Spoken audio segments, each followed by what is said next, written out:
Hailing from the Jersey Shore and raised as athletes, the Airey Bros have always shared a passion for physical culture, athletic performance, and human optimization, always striving to be the strongest versions of themselves, mentally, physically, spiritually, and emotionally. Along the way, they've met some pretty amazing humans and have had some pretty epic adventures. The intention of Airey Bros Radio is to showcase these amazing people and the impact that they've had on them, and to share tips, tricks, and hacks so that you can win each day, every day. You're listening to Airey Bros Radio. Be there or be square, because it's all killer, no filler.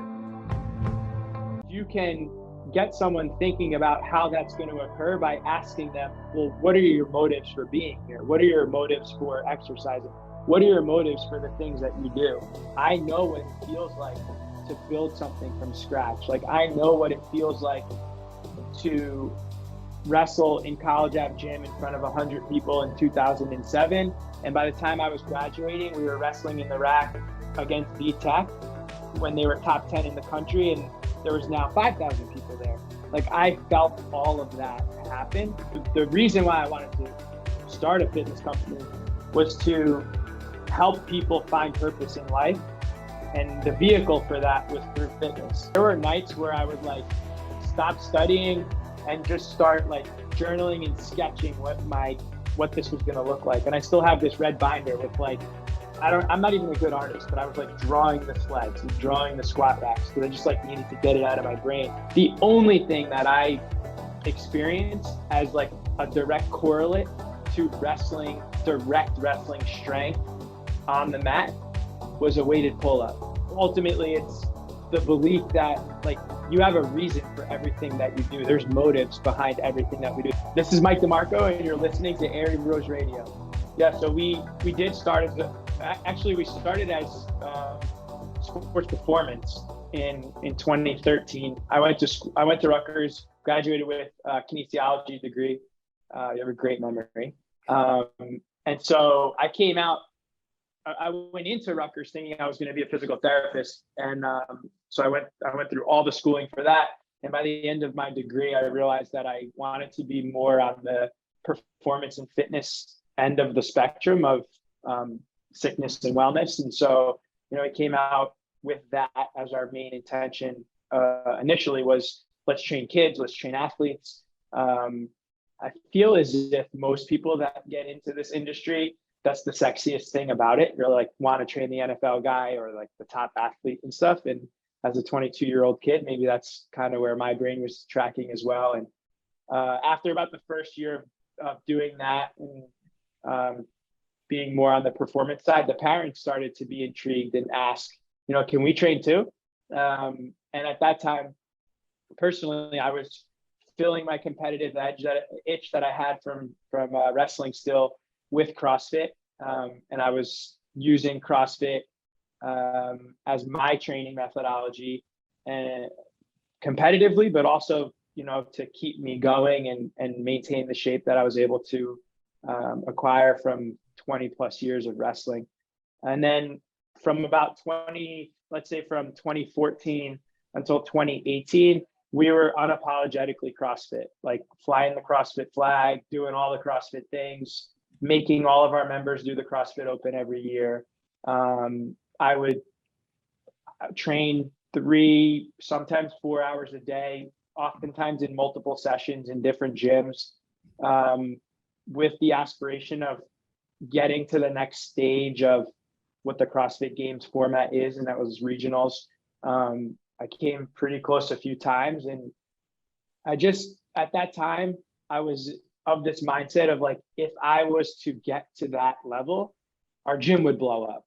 I don't know why I thought that, but that was a driving force as well. It's okay, in order for our gym to gain clout and credibility and people to look to us, I gotta make it. It's about me. So I trained like that for 4 years. And then around 2018, I started to mature, become more of an adult, and evolve out of those post-collegiate. I think I like to think of it as a 4-year term, right? Because all through school we have 4 years of high school, typically 4 years of college. And so like that first 4 years out of college for most people, it's more of like, what am I do? Like, what do I do now? Like I'm trying to figure it out. And so for me, after that 4 year block of time, that was like 2017-ish. So 2018, I started to think about what we were doing with regards to CrossFit, why we were so into CrossFit, who we were serving with it, and really just start to ask questions in my own mind and look at the service we were delivering through that lens and self-audit. And so 2019, we stopped doing the CrossFit Open. We stopped pushing people to do that and compete. And then COVID hit in 2020. And it was the great reset for many people, and more so for Motives at that time. So gave us an opportunity to pause like everyone else and really audit everything and first decide, are we going to keep doing this thing through and after with the intentions of maintaining it after COVID? If yes, is it with CrossFit? Yes or no? The answer was obviously no. And so we started moving in a direction that was extremely intentional and made sure that we had a reason and logic for everything that we were doing with regards to the service we were delivering, and ultimately led us to where we are today, which is a fully individualized service for every single client that walks through our door.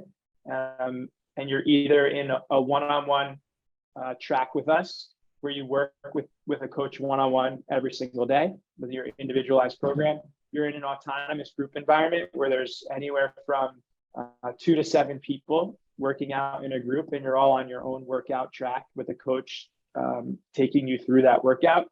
And you also still have a coach who's your advocate and writing your program for you and checking in with you and making sure that they're in tune with everything that's going on. And then we have a fully remote option, which is, we have clients that may have stepped in the gym one time, and they might go to a commercial gym, they might have a home gym. And so our coaches are, again, responsible for doing exactly what we do in person, but in a remote fashion as best as we can through an online platform. So that's what Motives currently is today. It's in more of like an abstract macro sense, we just reprioritize the individual and deprioritize all of the elements of CrossFit that are somewhat attractive to most people, which is community, friends, social club, events. Those became the priority, and the individual's needs were somewhat compromised because of that. And so we just reprioritized the individual and said, we're always going to be number one focused on you and what you need, and giving you exactly what you need for the reason why you walked in.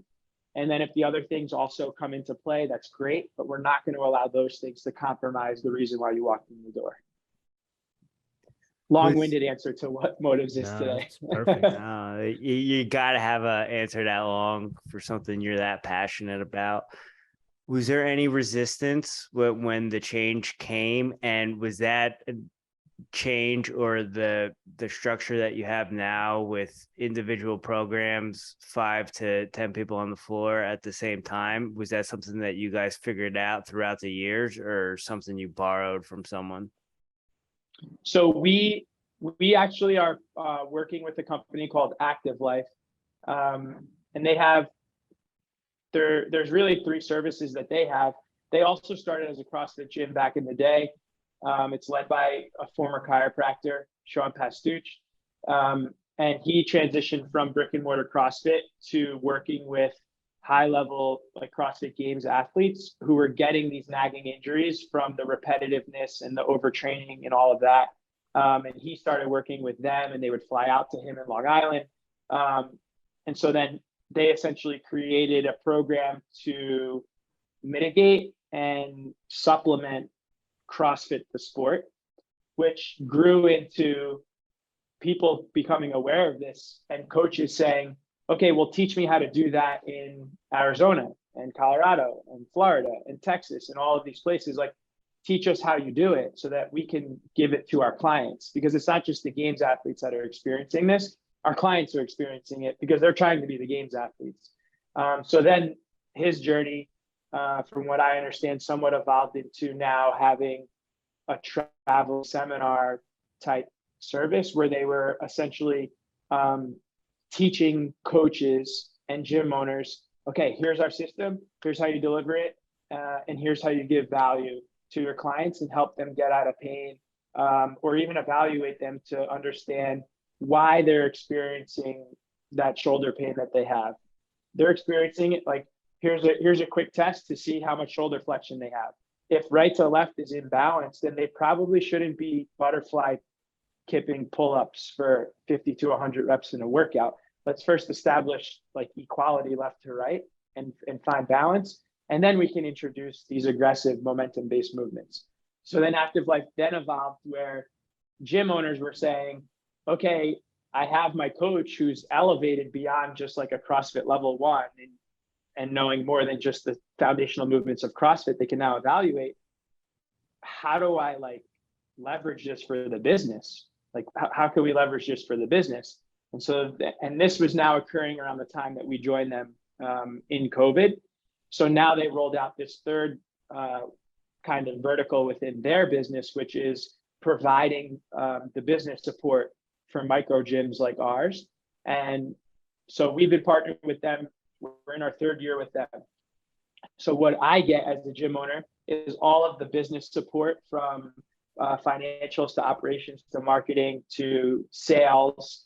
And our team gets a curriculum, a 13-month curriculum that they created with physical therapists and chiropractors and doctors that trains our team at a much deeper level than anything they've ever experienced in the fitness industry. And it ultimately ends with them going through a series of coursework that teaches them how to navigate healthcare and have conversations with people in the medical industry about how, like, okay, when this client's done with their insurance for PT, what do they do now? Like, yeah, they achieve walking up the stairs, ADL, and you check them out of PT, but they're not ready to come into the gym and just jump back in full stream. Like, let's teach you how to navigate those conversations and build rapport and trust with doctors. So now they know that they have a trusted partner in the fitness industry that can help bridge that gap that exists right now. And so we work with Active Life for all of that stuff.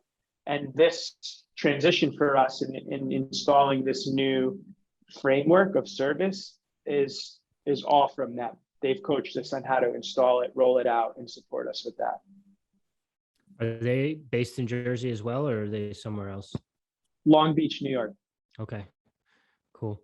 Yeah, it sounds very similar to I think a lot of people's journey with CrossFit in terms of maybe they get injured themselves, or maybe they realize that, like you said, doing 50 to 100 reps of butterfly or kipping pull-ups is a young man's game. And you know, you get a tweak or you know, maybe it's high repetition Olympic weightlifting, something that has you looking for other things. I know Jimmy and I were the same way, is that when we got into it, it was like, this is like wrestling practice. This is amazing. Yeah. So it's very similar to what you were saying. And then, yeah, we start looking at other things, or, you know, you wake up and you can't move one too many times, and you're like, and you get older and you get mature, like you said, and you find some other things to do.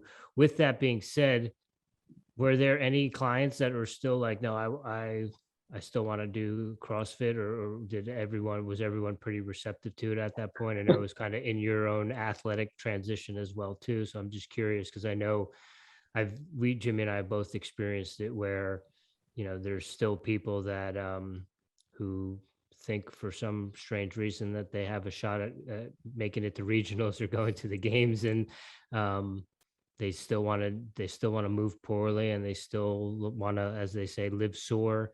And that sort of stuff. So I'm just curious if, as you guys flip the switch, did the client base pretty much stay the same? Were they loyal, or did people start looking to get that CrossFit itch still? Massive resistance.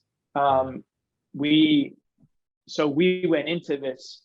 We had a strategy for rolling this out in a way that wasn't black and white. Like, okay, we're this, and tomorrow we're this. It was supposed to be a gradual process where we had to educate everyone behind the why. and how we were going to do it and what we are going to do, and ease them into feeling the product for themselves. It didn't happen like that for many reasons. But the short story is, word kind of got out and rumors circulated very fast, and people came to their own conclusions about who we were, what we were doing, and why we were doing it. And ultimately we had to essentially like pull the pin way faster than we wanted to.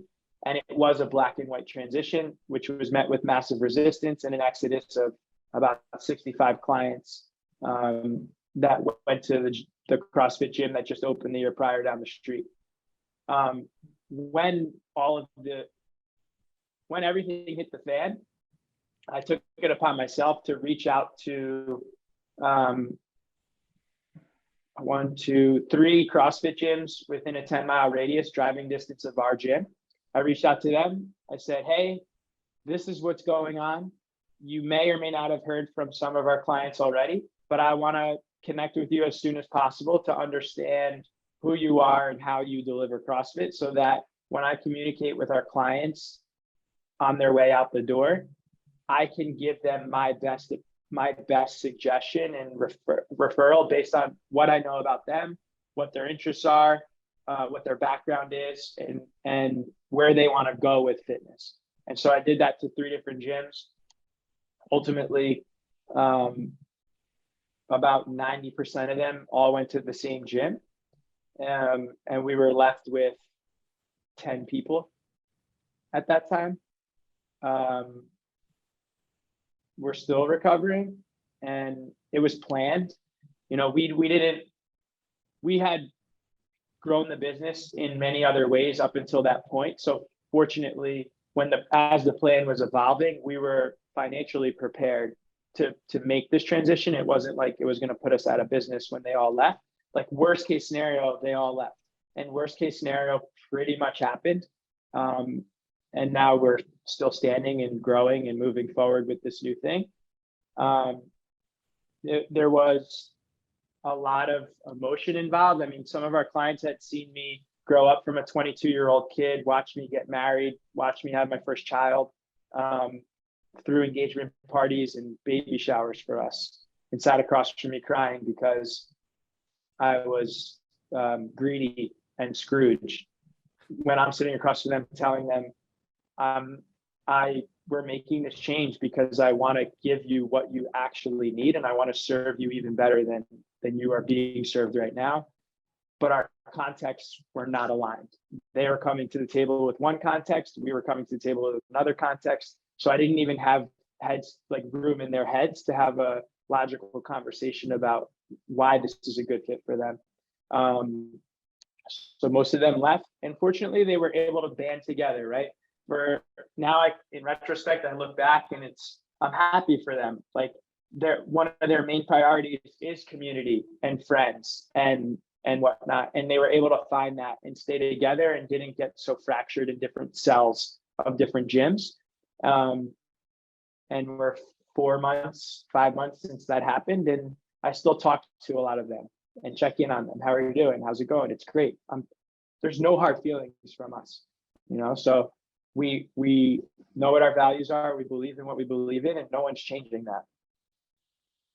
Mentioned a couple things there I wanted to touch on. I worked at a gym it wasn't an official OPEX gym, but that's what we taught pretty much. And I had the same thing as you know what's good and that it's going to help the clients, and they need the split squats and they need to be walking, and hey, maybe aerodyne sprints is all you get because that's all you can do without hurting yourself. But they want to do the sexy stuff. So I totally understand where you're at. And that's a hard crossroads to have, because a lot of people want to do the sexy stuff. And like Rich and I say, it's, training age versus your actual age. And I think sometimes their training age, has to catch up to them for them to get to that point where they realize, okay, this hurts and I don't want to do this. And the other thing you said, a lot of those clients had watched you grown up since you were 22. They were at your wedding. And I think that is a really important thing with being a gym owner or a coach that you might not get training in, or anyone's going to talk to you about having that personal connection with people, and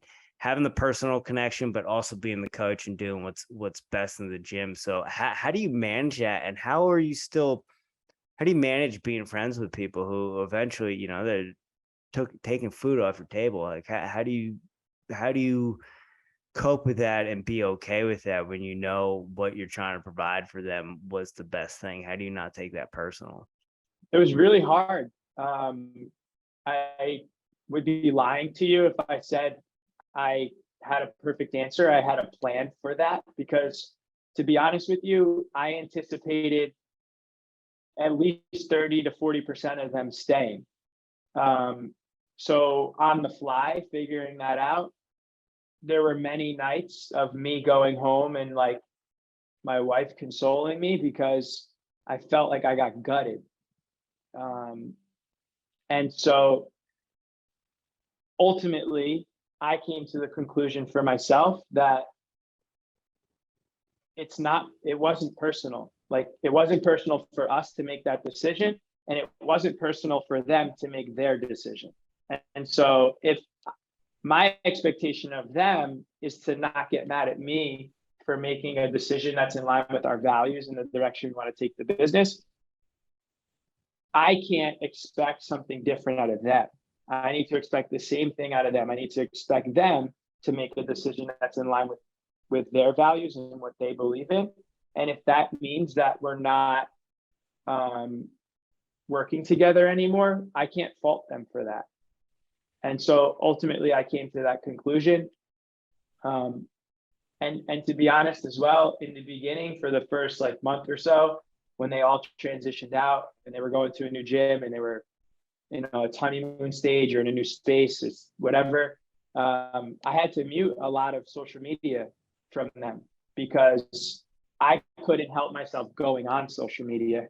So like I had to put things in place for me to keep me from getting like sucked into those cycles of, one day I'm good, and then the next day I see something and I'm like back to being bad again. So I almost had to set that up to kind of give me tracks to stay in line. But it was more about the personal thing. Like, it's not personal for them, not personal for me. And if this is truly going to be a business, it has to operate like that. There's so many different analogies that I've used with friends and former clients and current clients, but the best thing that I've used to kind of describe this is, we used to be a Chinese food takeout restaurant, and we closed the doors and we decided to be a high-end Italian restaurant. And they don't want Italian food. They only eat Chinese takeout food. And the Italian restaurant doesn't get mad at their customer that shows up on Tuesday if they go get Chinese takeout on Friday. They know they stay true to serving like what they serve. And if that customer wants to come back and be served high-end Italian food, they're going to do that. But they're not sitting around crying because they only showed up like that one time and they're cheating on them. They're not cheating on me. They're just choosing not to be served by what we are serving. Mike, have you ever read the 4 Agreements? No. So one of the 4 agreements is don't take things personally. And so what you just said is very, very potent and powerful and poignant. I think it's such an important life lessons to not take things personally, and it helps so much with so many different situations and so many different avenues of life, whether it's an interaction at a grocery store, whether it's a business interaction, whether it's school. What people do is nothing necessarily to do with you, and to not be able to take things personally is just such a huge, powerful lesson for so many people to be able to do that. So it's pretty amazing that you were able to come to that and have that kind of peace of mind through that. With that being said, have you had any people come back to you? Not from the group that recently left us within the this 4-month timeline or whatever it is, but we have had 3 clients sign up within the last 60 days who had been clients of ours before any of this. And some of them were clients in like 2018, 2019, 2019. And they've come back and said, this is like, I left because I got onboarded into CrossFit and I got hurt, or I left because I got onboarded into CrossFit and it wasn't what I expected. I left because I got onboarded into CrossFit and I couldn't keep up and I got discouraged. And they came back because our messaging, maybe social media, maybe they saw social media. I don't know. Maybe they woke up one day and they were like, I'm going to call Motives again and just give it a try. And then when they did, they found out that we're not even serving that thing anymore. So they were like, I'm definitely in now. And so to answer your question, not the recent crew that left, but we've had former members who we did a disservice to come back and sign up for the new service, which is very cool. Yeah, no doubt. What's the demographic look like? Do you get to scratch that itch? Do you have some competitive athletes that are coming in, be it, because of your wrestling background, or are you working with parents still? What's it look like right now with the new format? It's all over the place. We just had a wrestler leave. He wrestles at a local high school. We had 2 other wrestlers here this afternoon. Our groups that we have going are dominated by middle-aged and above adults, working professionals. But we do get to scratch like our passion itch per se. Like I still get to work with wrestlers. Ashley, one of our coaches, is a college soccer player from Monmouth University. She still gets to work with soccer players. They're not the majority. If you think back to when we started in 2013, they were the majority. They're not the majority now, but we still get to we still do get to work with them and fill that itch. Nice. Mike. Hawks. Yeah. Mike, do you feel that athletes or former athletes are more receptive to the maybe slow down pace and more technique of things than the CrossFit things, so you can give them the split squats and stuff? Because, hey, this is going to make you better or make what's weak stronger. They're more receptive to that than the middle-aged average worker. It's a good question. I'm trying to think about our population that we've been working with. I think it depends, because if you think to both of your experiences in your athletic ventures, on any team, let's even say a wrestling roster of 30 guys, are all 30 guys coachable? Probably not. Are all 30 guys interested in the weight room? Definitely not. And so even if it's a former college athlete, it's, to answer yes to your question, it would be a former college athlete who's coachable and is curious. You'd still get your former college athlete who just like wants to put their head through the wall and lay on the ground, and they're not coachable. They just want to sweat and like feel the penny burn in their lungs. So they wouldn't be an ideal client for us, because it would be a frustration for us, because we're trying to coach people and they don't want to be coached. And so now there's no way for us to communicate. Does that answer your question? I'm not sure. Yeah, No, absolutely. And that just shows your maturity as a coach, by the way, Rich. I know you had something, but that shows your maturity as a coach, because like you said, not everyone is coachable at all. And I think, it goes back to your point saying coaching people when you're 22. And I talk to Rich about this all the time. Like, I don't think they should allow people to be like head coaches or like coaches till you're a certain age, because I just don't think you have enough experience. Like, that's a good point. Like I was a young coach full of piss and vinegar, but I know like the older coach was like taking his time with the kids and slowing them down. I was just trying to break them off, because that's what I thought as a younger man. That's what you think is the best. And then as you get older, like, oh, you need rest days and stuff like that. So I think there is definitely a maturity thing for reaching your peak as a coach. Definitely. I agree with you. So Mike, I'm going to paint a picture for you here. You got a 46-year-old former Division I athlete, highly coachable now, and as a really banged up ultra marathoner who has 3 Leadville 100 finishes under his belt, I come to you. What does the screening look like? What does the onboarding look like? How does that all go about? The first thing we do, is what we call a validation phone call. So we set time to jump on the phone with you and get to know you, hear your story, which you just shared, like aspects of your story, and then ask questions around, okay, so what is it that you believe we can help you with? Then we would ask, why is that important to you? It's the beginning of us trying to audit, more or less, how and why you would be a great fit for us. Like the answers to your questions are selling us on why we should take the next step forward with you. If we validate you, the next step is to invite you in for an in-person consultation. And during the consultation process, when someone walks in the front door of our space, they don't walk into the gym space, in the exercise space. We have a lobby, and we take them right into our office, which is attached to the lobby as well. We sit down in the office and we have a blank whiteboard, and sometimes we'll spend 45 minutes to an hour sketching out this prospective client's story. And we'll start with all the things that we know from the phone call, and we'll paint a timeline of all of the events or things that are relevant to leading you into our conversation today. And then we'll begin to extract, again, on a deeper level, why it's important to you, what you want to get out of this, and also start to ask questions that are more specific around the qualities and things that we value with the way we serve our clients. And that's, how is your sleep? How much water do you consume? Do you get outside? Do you work from home?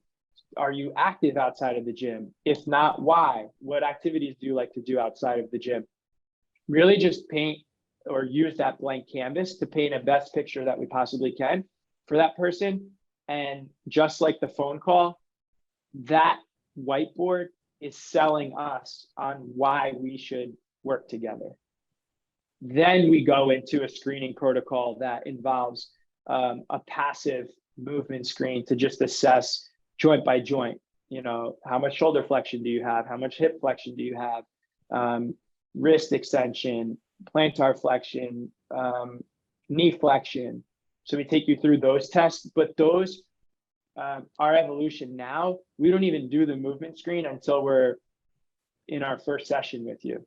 We used to use that as, welcome to the gym, sit down on the ground. I'm going to test your hip flexion. It was like, I just met you. You want to hold my leg? Yeah.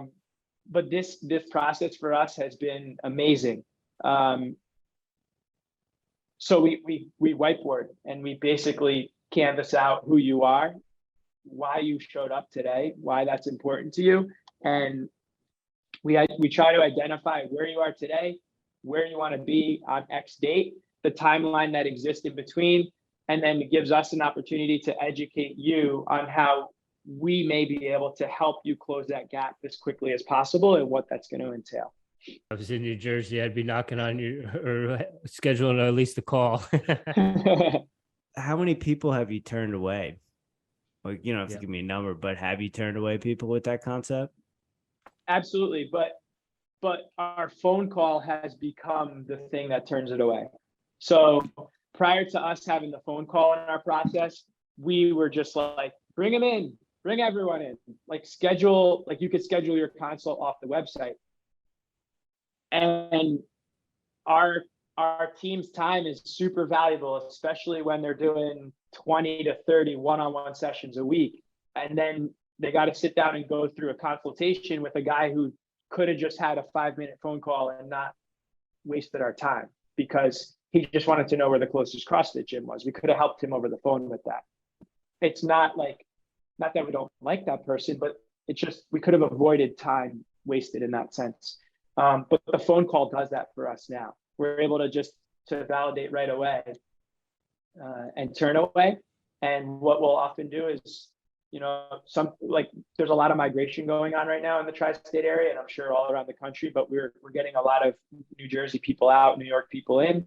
and they're coming in from New York, and they're searching gyms near me, and they're looking for something that looks like a CrossFit gym. They call us, they say, hey, I've been doing CrossFit for 5 years. That's what I'm looking for.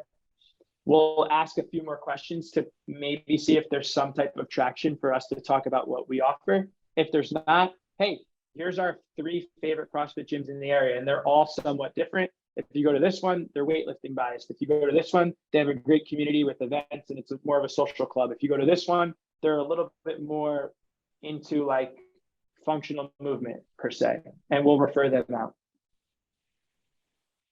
Talking about the CrossFit gyms, I know you said when you were really into it, you were training 4 hours a day, sometimes at multiple locations. Where did you get your start? And was there one particular coach that kind of got you fired up about it? Because I know Jimmy and I had one particular individual that really sunk the hook for us. And we were literally driving 90 minutes from Point Pleasant to go to CrossFit Morristown back in the day just because of one specific coach. So I'm curious of those gyms, and if there was one individual that kind of, or was it just because of the competitiveness and having the wrestling background? When I was at Rutgers, my latter years at Rutgers, Zach Evanesh was our strength coach, and that Zach was my first like real strength coach, where I was like, I get this, like I feel empowered by this. And I was so intrigued by what he was doing. And he only had Edison at that time, his original location. And I was so intrigued by that. I'm a rabbit holer. And so, I mean, I watched all his YouTube videos. I consumed all of the things that he had. And early on, I remember Zach being intermixed with people in the CrossFit space. And I think I just kind of like got into it that way, like through media and stuff that he was getting into, or people that he like was in his circle just from watching his stuff. And I remember, I also remember while I was in college as an exercise science major, like this is a long way to answer your question, but I'm going to get there. When I was in college, I would like be in exercise science lab getting pricked with lactate threshold testing, doing a VO2 max test at 10 a.m. And I would be at wrestling practice at 3 p.m. wrestling, thinking to myself, I'm hitting my lactate threshold in practice. And we're only 20 minutes in, right? So I was like overthinking now as a junior and senior in college, which got me on this track of like, what's the best way for us to maximize wrestling performance? And so I was looking for everything. Like, what was this guy doing? What was this guy doing? What was this guy doing? Chris Spieler was like a huge influence because I'm like, all right, this dude was a D1 wrestler. He wrestled at Lock Haven. That's close to me. Yeah. He looks like me. We're the same height, same size. He's going to the games. I can definitely do this. And so he was never like a direct coach of mine, but he was someone I was like, that's me. Like, that's me, and that's gonna be me. Training wise, it was just me on my own, to be honest. I was just kind of like doing it. I don't remember following .com at that time, because when I got into it, it was 2013. So social media was like starting to pump out, right? Like CompTrain was coming on. All of these things were coming on. Misfit was getting really big, like 2014, 2015. I followed them for a while. And then one of my really good friends who played soccer at Rutgers, she owns CrossFit Speakeasy, Emmy Simpkins. Mm-hmm. And she was really good, like regionally, like went to regionals multiple times. And she was one day was like, hey, come train with me. And so I went out and trained with her and realized I wasn't in as good a shape that I thought I was, because she had a coach and was following programming and wasn't just like slapping nonsense together. And so that was like the first time I was actually following something consistently. I never directly had a coach in CrossFit. She had a coach and I was just like her tag along. I would literally do anything she did. And so that was like one of the multiple gyms that I would go to, along with CrossFit 908, where Tim Carroll owns. He's a really good friend of mine as well. And Emmy got her start with Tim. So we would go, I was either training at Speakeasy at my gym, or Emmy and I were driving to CrossFit 908 once a week to train with Tim. Cool. Shout out to CrossFit Speakeasy. I know Rob Blake. And Rob. Yep. Yeah. Yep. Yeah.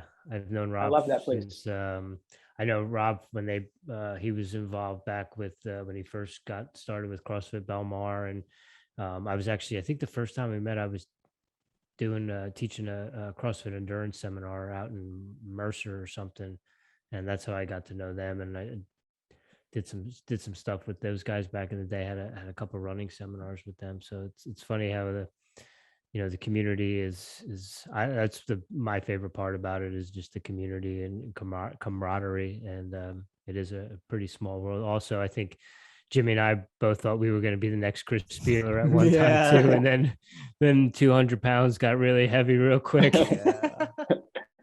Wait, 205 clean? What? Really?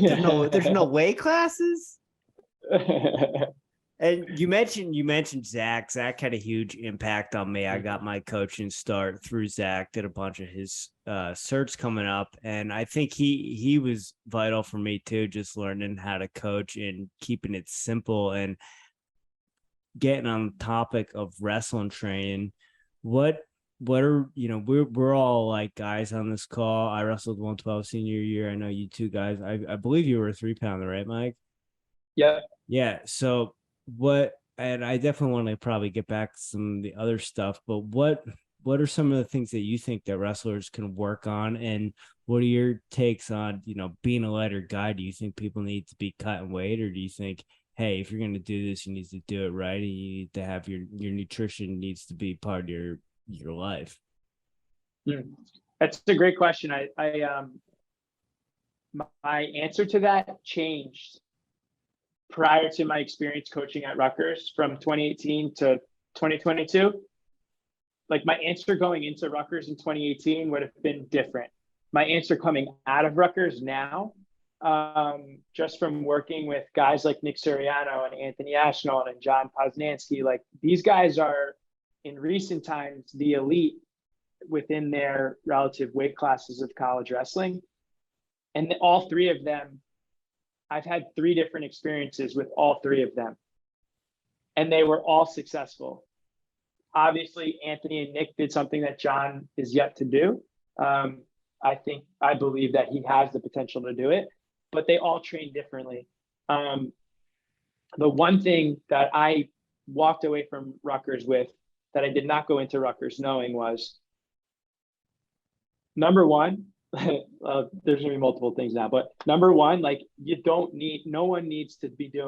everyone needs to be doing heavy back squats and compound movements and power cleans for it to correlate to wrestling performance. The only thing that I experienced as like a direct correlate to direct wrestling strength on the mat was a weighted pull-up. I knew the power of weighted pull-ups, but if you think about wrestling with weight classes, absolute strength and relative strength are not the same thing. And you can be absolutely strong without relative strength. And your relative strength can be insane and have a low training age in the weight room and not be able to display absolute strength because you just don't have a lot of experience with those particular movements. And so the weighted pull-up, to me, was something that revealed itself as, like, you don't need to have weight room experience to do a weighted pull-up if you're relatively strong pound for pound for your weight. And Nick Suriano showed me that, man. Like, he was a guy that was the opposite of John Poznansky with regards to the way he valued, like, weightlifting. Like, Johnny, if you follow him, he loves weightlifting, man. He's a huge Louis Simmons guy, loves West Side, has a full West Side setup in his house. Like, he would lift with the team. He would go home and lift again. Like, he was a guy that needed to lift to feel confident and strong on the mat. Whereas Nick was the opposite, and it worked for both of them. And I watched Nick as a 125 pounder. Like, I still have videos in my phone. I'll never delete them, doing weighted pull-ups with a 110-pound dumbbell on his waist before he won, like 2 months before he won a national championship. And then I've had experience with guys at that level, at the Division I level, that would absolutely be strong with something like a deadlift or a squat, and you ask them to do a weighted pull-up and they couldn't even do 25% of their body weight or 10% of their body weight. And that's where I was like, wait a second, Nick maybe squatted or maybe deadlifted like 1 or 2 times that season, at least under my direct guidance. But he would strap up a 110-pound dumbbell and do pull-ups and hang up there and squeeze. And the one thing you would hear from people that would wrestle with him is like how heavy his hands were and how strong he was. They weren't feeling that from the squats or the deadlifts that he was doing. They were feeling that because the amount of tension that he was able to create in a relative manner for his strength. So for any wrestler, relative strength is by far number one. I mean, think about all the international, like all the other like foreign countries. Very rarely do you see them powerlifting or doing cleans or trying to get strong in an absolute sense. If they're using weights,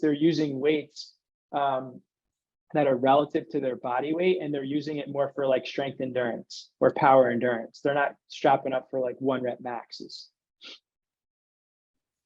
Never line at the pull-up bar. Yeah. I mean, I don't know what it is, man. That's just something that like jumps out at me when you ask that question. And if you think about it too, you know, from our experience with wrestling, what's the first thing that happens when the whistle blows? Your hand goes up and you're trying to snap the other guy's head. That's the first thing he feels. Well, the first thing he feels is your handshake. The second thing he feels is you snapping his head. Both of those things could be strong as hell from doing pull-ups and weighted pull-ups. Neither of those things are necessarily going to make me feel like, oh, damn, this dude's about to rip my head off from squatting heavy. Yeah, good point. We're relaying that to the team tomorrow. This is a sidebar just to finish up on that. I have a high school sophomore last week actually, because I've been taking this back now. I'm not at Rutgers anymore, so I'm using my experience here with these high school kids.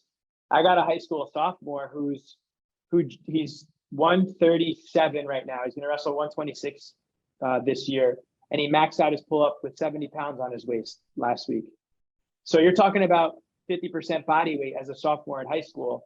Like, I bet your ass if he's able to generate that tension and pull on your head, you're going to be like, oh, damn, I'm screwed. He might stink, but you're going to be thinking that within the first 10 seconds. What weight did this guy weigh in at again? He's walking around at 37 right now, but he's certain at 26. No, I'm saying like when he gets his hands on that guy across, so he's gonna be like, is this guy 127 pounds?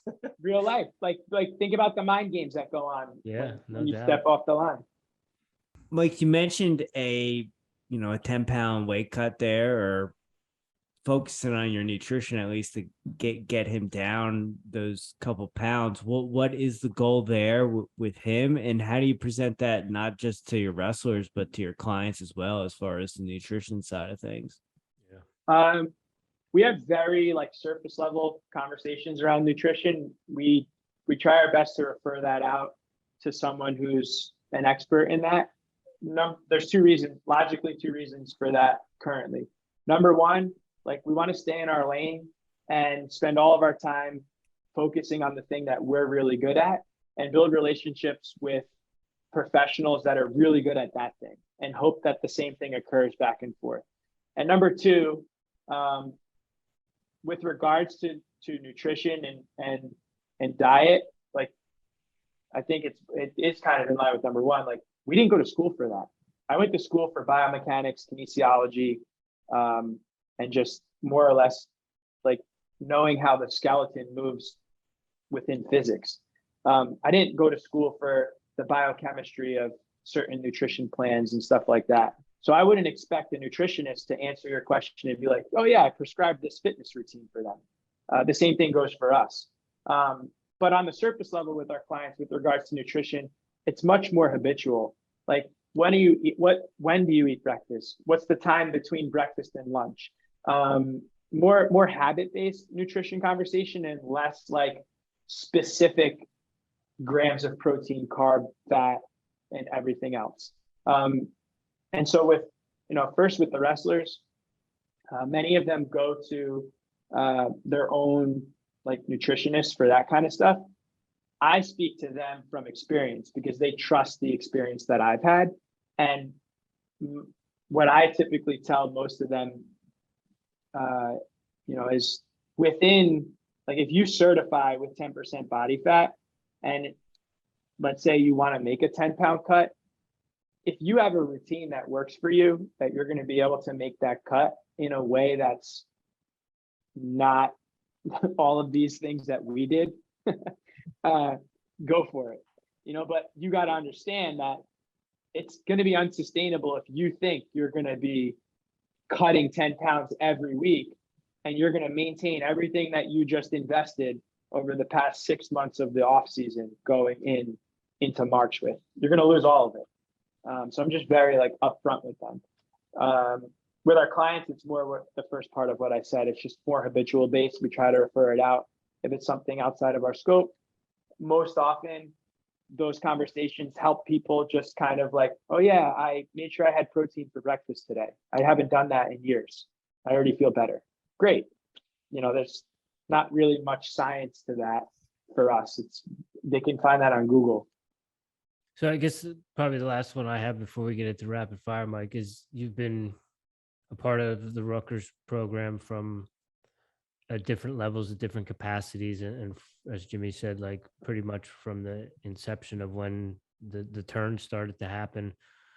What was that? I mean, what has the whole experience been like watching the program become what it has? They're setting, top 5, if not top 3 attendance records for home matches and stuff like that. I mean, I'm sure you probably saw some of the early parts of the darker days and seen some of the, 2 national champions, that stuff. What has it been like to call yourself a Scarlet Knight and alumni of the wrestling program?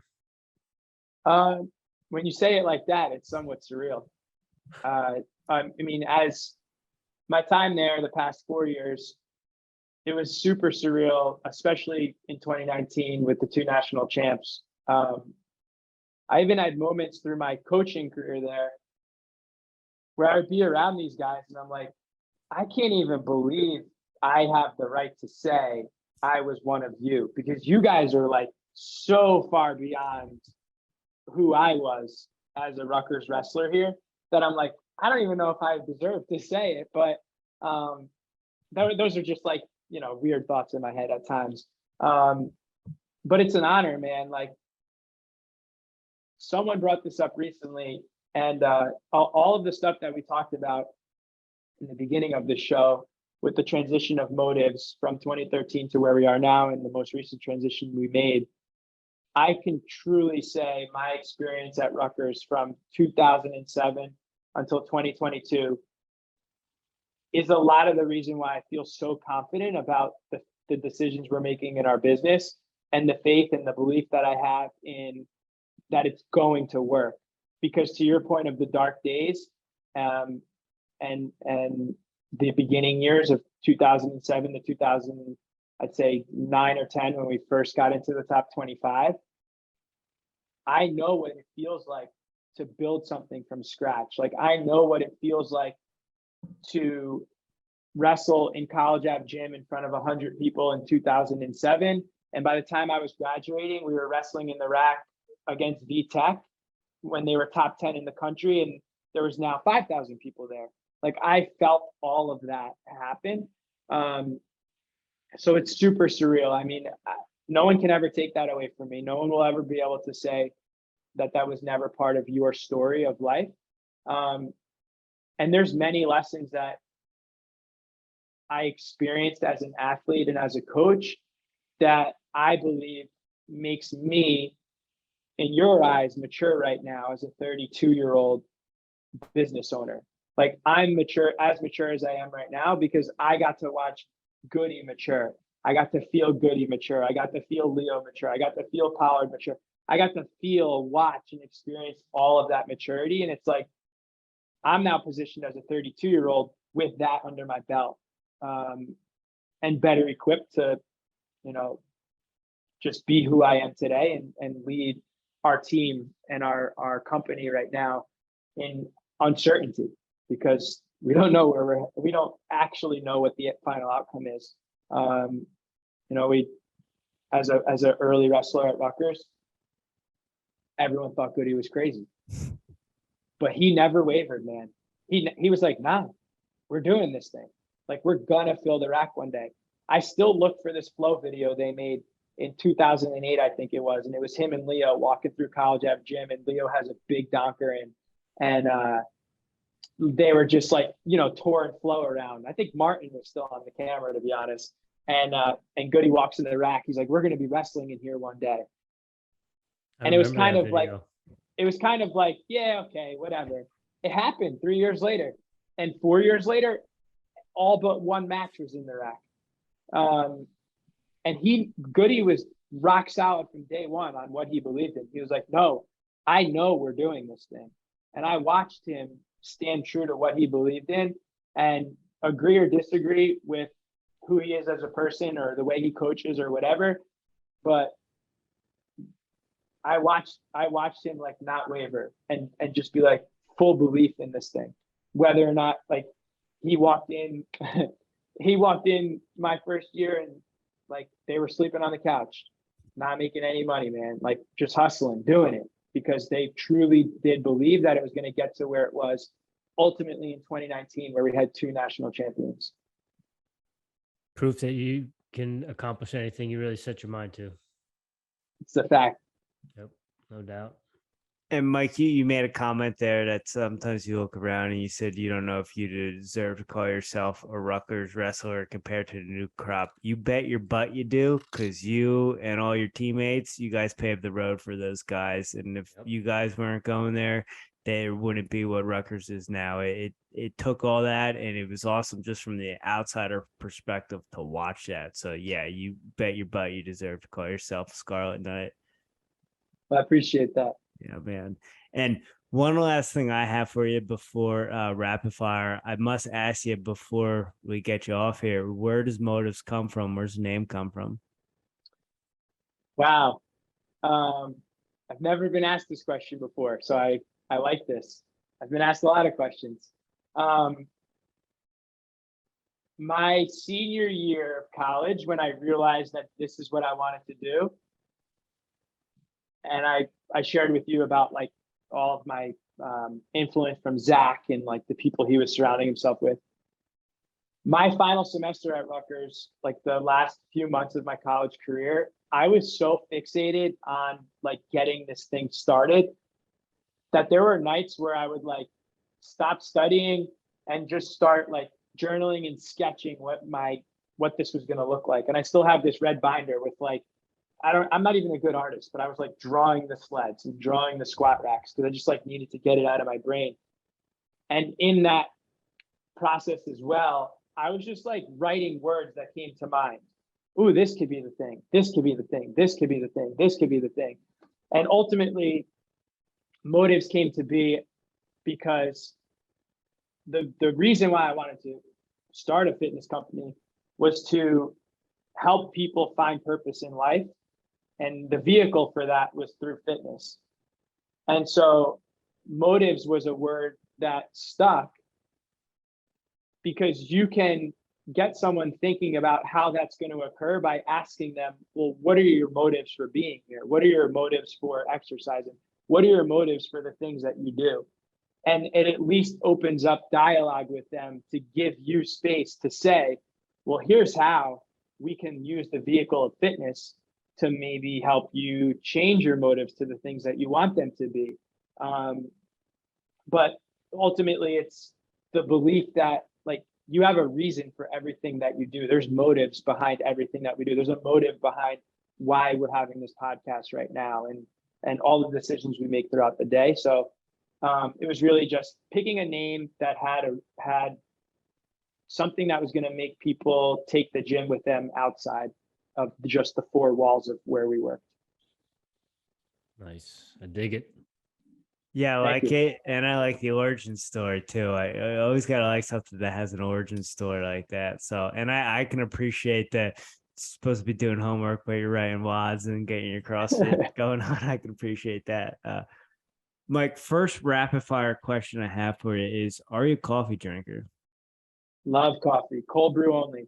All right. What kind of cold brew? Or do you make it Uh, yourself? so I'm number one, an espresso drinker. Number two, cold brew drinker. My wife and I, we get the crushed beans from Sam's Club, Starbucks, and I just brew my own cold brew. Okay. Nice. Black. Black. Let's Black. go. The only hot caffeinated beverage I drink is my shot of espresso every morning. Everything else is ice all year round. Okay. Nice. Are you since you're such an avid cold brew guy, have you ever thought of getting a kegerator and making your own nitro cold brew at the house or at the gym? I've thought of the kegerator. I have not thought of getting a kegerator to make it myself, though. That's very interesting thought. Do you have like a toddy kit, or are you just doing like a French press and leaving it in the refrigerator overnight and then pressing it? The kit we have is just it's a clear jar, and in the center you fill the center with the beans, and we slow drip the water in, and I let it brew for sometimes 48 hours, 24 hours, and just take it out. I mason jar it and then use it throughout the week. All right. How many cups you go in a day? How many mason jars a day you got? I'll do my double shot of espresso typically around like 7 a.m. I try not to do it within an hour of waking, and then I'll take in 6 to 8 ounces of cold brew cut with water and ice between the hours of like 11 and 1, and I'll shut that down. Okay. Respect. Now, is the cold brew because you can get the caffeine in your body faster? Because that's why I do it. Or you just like the cold brew? 100%. That's what I tell people. They're like, "Why are you drinking this in the winter?" I'm like, because it takes way too long for me to wait for that hot coffee to cool off. Okay. I'm the same. And you had mentioned within an hour you try not to drink. Is there any kind of reasoning behind that? Yeah, actually, I like Huberman, Dr. Huberman, and I forget what podcast I was listening to, but he had some science behind why that was like a thing that he would encourage people to do. And ever since then, it's about 2 months of doing that, and I feel amazing, man. Like the first week was really hard, and after that, it's a discipline thing, right? And I'll wait, and I feel as if now when I ingest that first dose of caffeine, it's like extended release, more or less, versus in the past, I would wake up and sleepwalk to it, and it would be the first thing I did every day. And it was oftentimes you would take down the caffeine and your eyes would still be burning, but you would be awake, and you're like, it didn't even do anything to me. I need another one. And then you would go quad shot for no reason. Yeah, I think I don't think it was. I heard it on his own podcast. I think it might have either been on Rogan or when he was on Lex Freeman, because I do recall hearing that and thinking I need to probably start doing that too. Yeah, it was a great tip. I loved it. Yeah. Mike, do you have any daily practices or rituals that you do on a regular basis to show up as the strongest version of yourself? Yep. Every morning I wake up. The first thing I do, I get on my knees and I pray for 10 to 15 minutes. Typically like the same thing every day. It's a lot of just like thankfulness, like thank you for waking me up today. Thank you for this. Thank you for that. Thank you for our team. Thank you for our clients. Thank you for the people in the world that we're going to serve one day. I hope you give them the conviction today to call us. And then I'll sit for another like 15 to 30 minutes, and I just follow a daily devotional that just kind of gives me somewhere to start. So I'm not just aimlessly opening up my Bible every morning. So I just follow the devotional. And it typically speaks like right to me, which is creepy, and has like anywhere from like 2 to 4 passages that I'll just like word for word copy into my journal. it helps me focus versus just reading, because sometimes I read and it's like I'm not actually digesting it. So I'll read and write at the same time. I found that helps me digest it the most. And then during that time, if there's anything else that like comes to mind that's pressing me or causing me angst, anxiety, worry, I'll just brain dump that onto the page.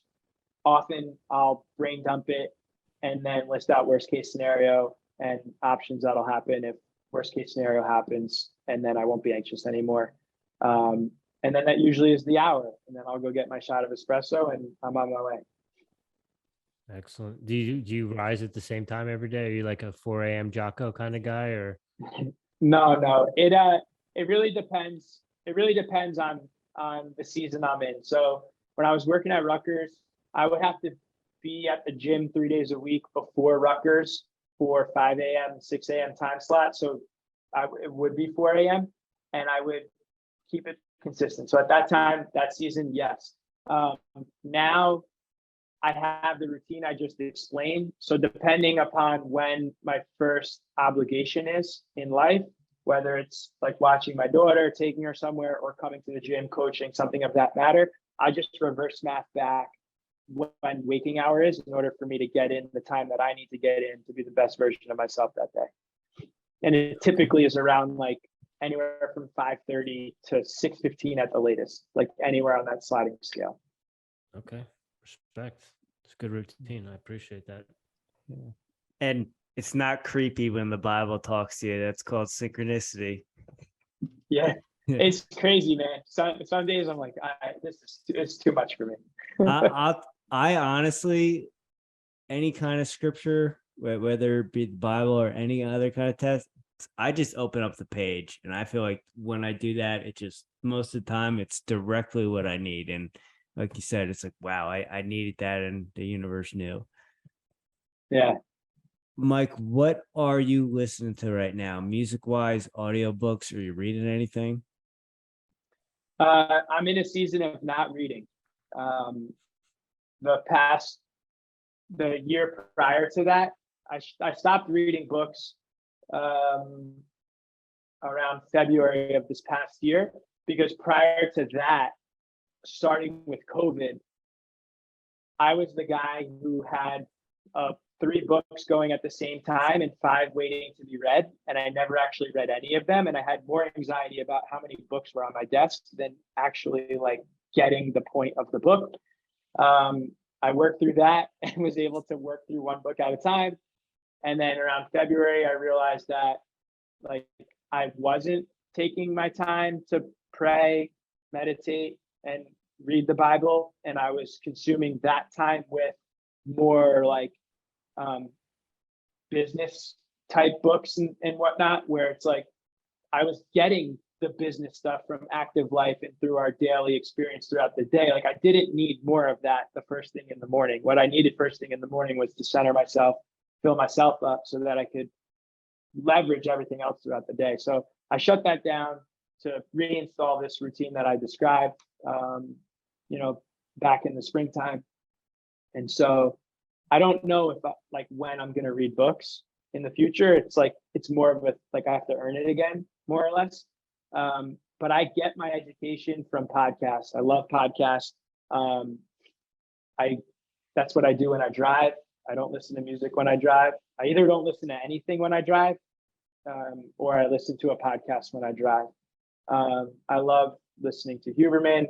I love listening to our own podcast. I know it might sound like I don't even know, but I like it. Like I like listening to what we talked about.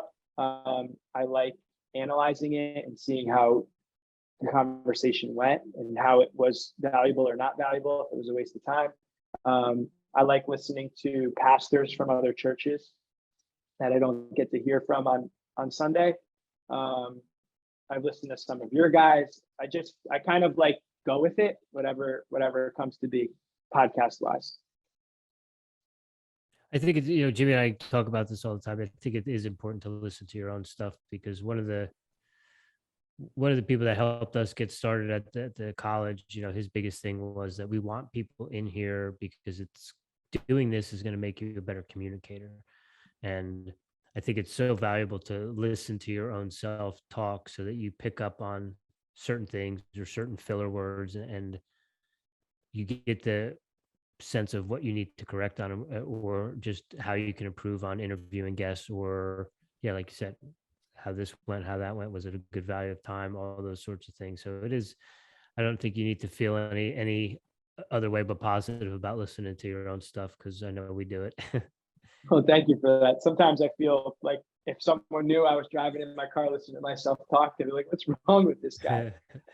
Well, it goes back because we're big comedy fans, and most of the comedians that we subscribe to or listen to, they all talk about recording their sets and listening to their sets, and getting a feel for how things go. So I think just if you want to be a better communicator and you want to put it out the best product that you can possibly put out, it's kind of vital and important to do that. Now, if you're doing it, listen to the same episode 5 or 10 times, then maybe we can have a different conversation.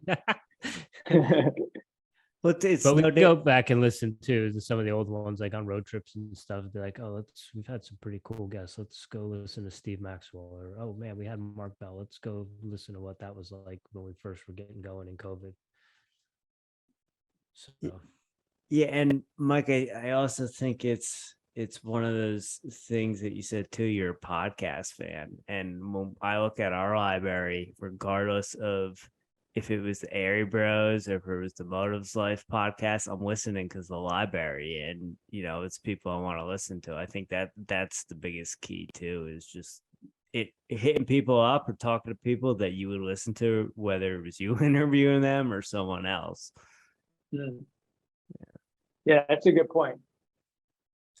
So, Mike, last one we got here for you. Now we're in a bit of a transition because the past 2 years has just kind of exhausted us and really made this not all that much fun. But we used to ask our last question, and you can answer this if you want, but you can do the other one too. But we used to ask if our guests, if they have a favorite conspiracy theory, but like I said, we've been worn out from that. So we're switching over. And do you have a guilty pleasure? Conspiracy theory, I'm going to answer both. Conspiracy theory, no, I don't. I have family members that love conspiracy theories, and I'll entertain them because it is somewhat entertaining to listen to like all of the different ones, but I don't really subscribe to any. So I don't have one. Unless you want to say that me believing dinosaurs aren't real is a conspiracy theory. Yo, let's go. Let's go. Space is you got a tinfoil hat back there. Who are you kidding? But on the guilty pleasure front, oh man, I'm trying to think. Like, I love cherry Coke. I'm a huge no sugar guy, like no added sugar guy. I like fly the flag of I don't drink soda. But I secretly love cherry Coke, and I may sneak one every once in a while. And by every once in a while, it's like a few times a year. And while I'm doing it, I'm like, damn, if anyone knew I was doing this right now, I would get shot down out of the sky because I preach no soda.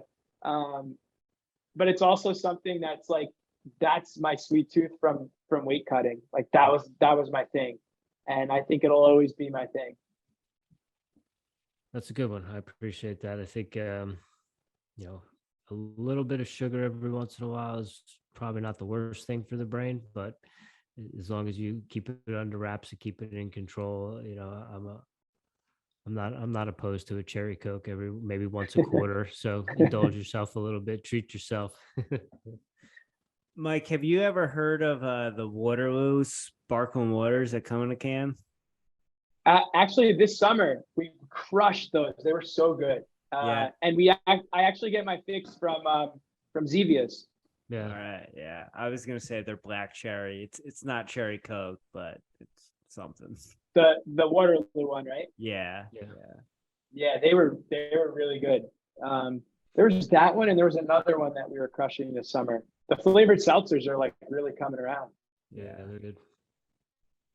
Mike, thanks for hopping on the call with us today, dude. It's awesome to see what you got going on. I know you're in a transitional phase with the gym, but just know we'll be putting good vibes out there. We totally respect what you're doing and vibe with it. There needs to be more wrestlers like you out there in the world, so keep doing your thing, brother.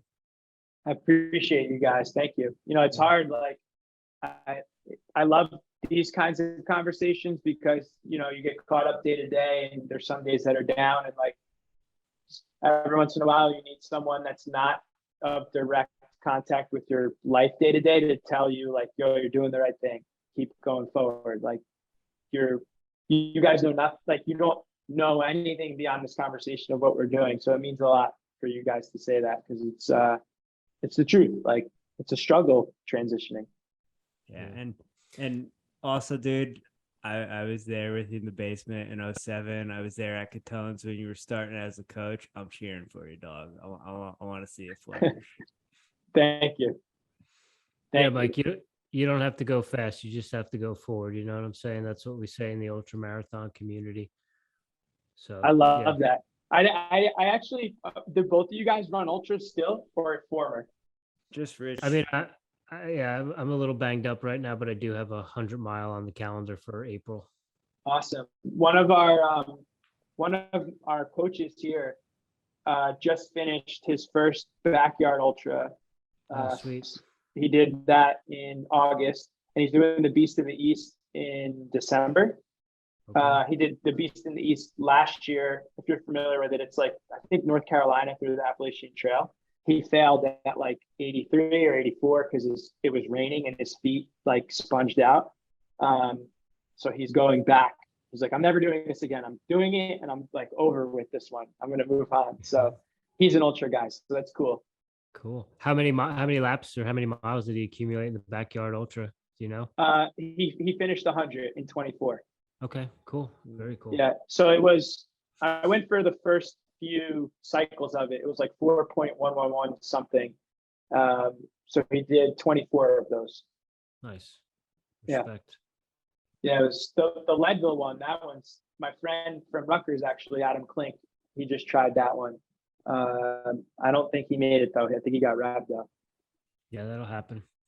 Yeah. I was my first year was my best year, but I was the first finisher from east of the Mississippi, and I was 7th, and I ran 19 hours and 47 minutes. Or no, 19 hours, 27 minutes. I'm sorry. I'm cheating myself some time there. Wow. So had a pretty good day. Yeah. I spent the summer out there, trained on the course. Pretty much every run I did, I was on the course. So I had a very good sense of where I was in space and time. And I didn't wear a watch or anything like that. I ran completely on feel and, got lucky. The universe dropped an angel out of the sky for me. And I had a volunteer that paced me for the last 40 miles. I'd never met him before. Oh my gosh. Yeah, I'm going to volunteer to run 40 right now. Like, let's go. We're doing this. The ultra community is a great community, but it's full of wacky people that are always down to do wacky things at any time of the day. I'm slowly learning that. Yeah. Mike, where is the gym? Where can we direct people, your social media, all that stuff? People are in New Jersey and they want to come find you. They want to work with you. Where can we send them? We're in Millstone, the town right above Jackson. Our social media handle is Motives Life, plural, MOTIVES Life. Website, motiveslife.com. My personal Instagram is interconnected with Motives as well. It's motives_Mike D. And that's really it with regards to like megaphone messaging going out. We're pretty active on social media on our business page. So we try to use that to leverage a lot of just like education content, like just give. So it's a good follow if you're not even from New Jersey and you just want a good thing to follow that's going to give you some tips and that kind of stuff. Sweet. You'll be getting a follow from me after we get off of this call, and we'll be sending all the people there. We'll put all that stuff in the show notes for you as well too. And this was great to connect. Nice to meet you, and really appreciate your time tonight. Same here, guys. I appreciate you. It was great catching up, Jimmy. Yeah, for sure, brother. Thanks for your time, and we'll be in touch. Of course. Thank you guys. Have a great night. Take care, Mike. Yeah.